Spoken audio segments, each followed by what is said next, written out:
अपने पुण्य कर्मों के फलस्वरूप सुख और अपने पाप कर्मों के फलस्वरूप दुख प्राणी इसी जन्म में या अपने अगले जन्म में भोगना ही पड़ता है।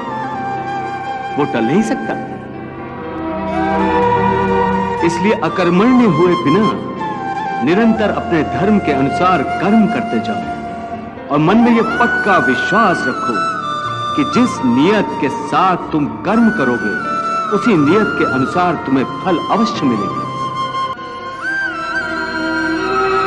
कर्म का यह अटल विधान है, इसमें कभी किसी के साथ अन्याय नहीं हो सकता। हे अर्जुन, प्राणी का कोई भी कर्म नष्ट नहीं होता। मनुष्य को अपने हर कर्म का फल अवश्य मिलता है।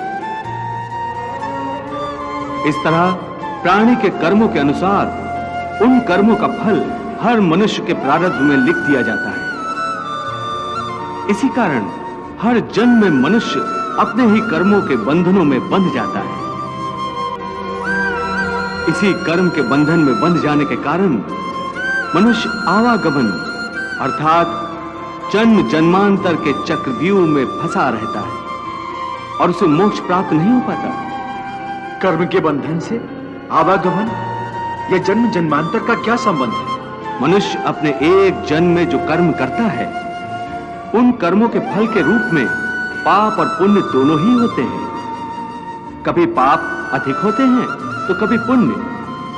दोनों का दुख सुख भोगते हुए मनुष्य अपने नए जीवन में जो कर्म करता है उनका हिसाब पाप पुण्य के खाते में नए सिरे से लिख दिया जाता है। इस तरह इन नए कर्मों को भोगने के लिए एक और नया जन्म लेता है और जन्म जन्मांतर का यह सिलसिला लगातार चलता रहता है और मनुष्य की आत्मा का अपने परमात्मा से मिलन नहीं होता, जिसे मोक्ष कहते हैं। हे कृष्ण, इसका अर्थ तो यह हुआ कि मोक्ष प्राप्त करने के लिए मनुष्य को पाप और पुण्य से बचने के लिए कोई कर्म ही नहीं करना चाहिए। सारे कर्मों का त्याग करके सन्यासी बन जाना चाहिए। कोई भी मनुष्य अकर्मण्य नहीं हो सकता।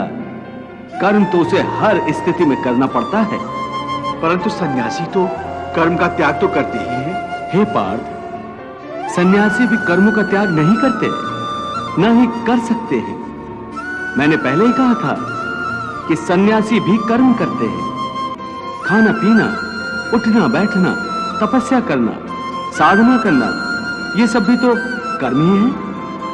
कर्म से कोई कैसे मुक्त हो सकता है? हे केशव, जब कर्म से मनुष्य मुक्त नहीं हो सकता तो वो कर्म कैसे करे कि उसे पाप और पुण्य से मुक्ति मिले? हे पार्थ, इसका तरीका यह है कि मनुष्य फल की इच्छा त्याग कर कर्म को अपना धर्म समझकर करे।